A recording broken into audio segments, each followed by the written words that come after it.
हिंदुस्तान के पुलिस और judicial system के ऊपर ना जाने कई सवाल पहले भी उठ रहे थे, आज भी उठ रहे हैं और शायद आगे भी उठते रहेंगे। आज की कहानी भी हमारे जुडिशियल सिस्टम की एक नाकामी को लेकर है। कहानी सुन के शायद आप में से बहुत लोग यकीन नहीं करेंगे, लेकिन सच है। एक शख्स एक चोरी के लिए 29 साल तक सजा भुगतता रहा। जेल में जाकर नहीं, जेल से तो कुछ ही दिन बाद ही वो बाहर आ जाता है, लेकिन 29 साल तक उसके माथे पे एक चोर का धब्बा लगा रहता है। इन 29 सालों में उसकी पूरी जिंदगी पलट जाती है, उसकी नौकरी चली जाती है, बेरोजगार होने के बाद उसकी रहन सहन बदल जाता है, गरीबी की वजह से उसकी बच्चों की मौत हो जाती है और लंबे 29 साल बाद एक फैसला आता है कि ये चोर नहीं है। लेकिन तब तक सब कुछ खत्म हो चुका था। कहानी यूपी के कानपुर की है। वहाँ पे एक जगह है हरजिंदर नगर। यहाँ पे उमाकांत मिश्रा नाम का एक शख्स रहता था। बात है 1984 की। उस वक्त उमाकांत की उम्र होगी करीब 34 साल। इंडियन पोस्ट में उमाकांत एक पोस्टमैन थे। घर में बीवी और कुछ बच्चे थे। केस के बाद भी कुछ बच्चे हुए। 1984 मतलब वक्त था मनी ऑर्डर का, तो उमाकांत लोगों के घर में मनी ऑर्डर भी पहुंचाया करते थे। 23 जुलाई 1984 को उमाकांत को मनी ऑर्डर के तौर पर कुछ पैसे दिए जाते हैं और कहा जाता है कि आप जाके जिन जिन लोगों के मनी ऑर्डर हैं उनको दे दो। कुल रकम थी 697 रुपीज 60 पैसे। उमाकांत पैसे, रसीद और पता लेके निकल पड़ते हैं। कुल मिला के उस दिन उन्होंने 300 रुपए बांटे। बाकी लोगों के घर में कोई मौजूद नहीं था, इसीलिए वो बाकी के 397 रुपीज 60 पैसे लेकर वापस पोस्ट ऑफिस पहुंचते हैं।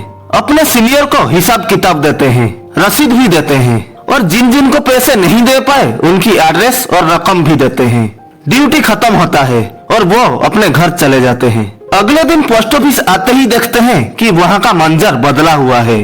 सीनियर उन्हें पूछते हैं कि कल तुम्हें 697 रुपीज एंड 60 पैसे दिए गए थे, तुमने 300 का हिसाब दिया कि बांटे हो, बाकी 397 रुपीज एंड 60 पैसे तुम्हें देने थे, लेकिन तुमने 340 रुपीज ही दिए, मतलब 57 रुपीज 60 पैसे कम है।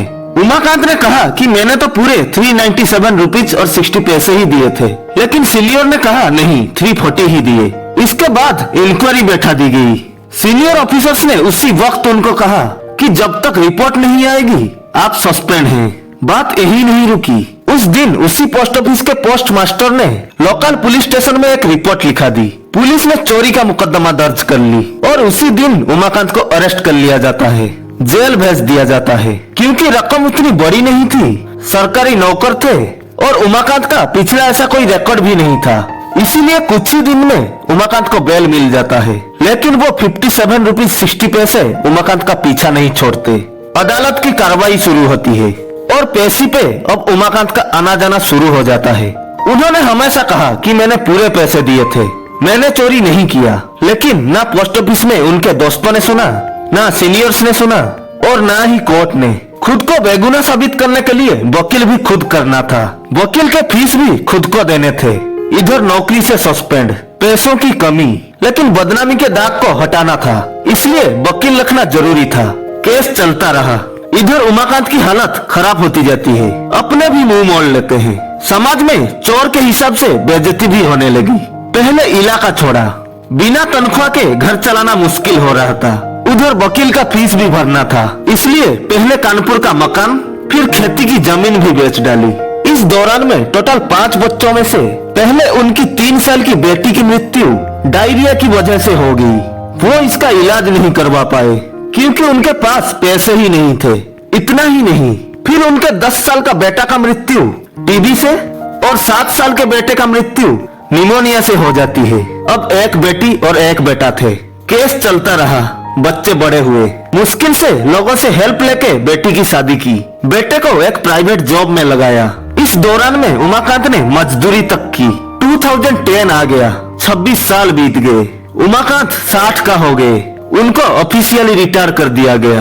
केस जारी है। आखिरकार 2013 में 348 सुनवाई के बाद अदालत अपना फैसला सुनाती है कि उमाकांत मिश्रा ने 57 रुपीज 60 पैसे नहीं चुराए, वो बेकसूर हैं, क्योंकि कोई गवाह ही नहीं था, बल्कि कागज पर उमाकांत ने पूरा सही हिसाब दिया था। उमाकांत को बाइज्जत बरी किया गया। लेकिन इन 29 सालों में बहुत कुछ बदल गया। जरा सोचिए, 57 रुपीज 60 पैसे के लिए एक केस 29 साल तक चली। 348 हियरिंग हुए। तो इन सब में कितने खर्च हुए होंगे।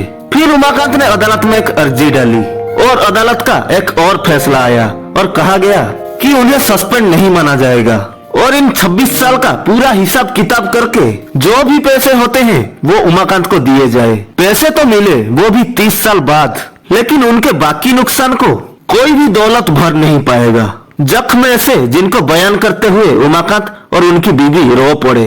पैसों के लिए उन्होंने अपना घर बेचा, खेती बाड़ी बेची, 3 बच्चों को इसलिए खो दिया क्योंकि उनका इलाज नहीं करवा पाए, बाकी बच्चों को ढंग से पढ़ा नहीं पाए, बेटी की शादी वैसे नहीं कर पाए जैसे वो चाहते थे। बस एक चीज की खुशी है उन्हें कि देर से ही उन्हें इंसाफ मिला और उनके सर से चोरी का दाग हट गया। तो ये थी आज की कहानी। एक तरफ विजय माल्या जैसे लोग 9,900 करोड़ की चीट करके लंदन में आराम से जी रहे हैं और एक तरफ 57 रुपीज 60 पैसे की चोरी का झूठी आरोप के लिए एक शख्स को क्या क्या नहीं सहना पड़ा। अगर आपको कहानी इंटरेस्टिंग लगी तो वीडियो को लाइक कीजिए और साथ ही चैनल को सब्सक्राइब करके बेल आइकन को भी दबा दीजिए। तो मिलते हैं अगले वीडियो में, तब तक के लिए खुश रहिए।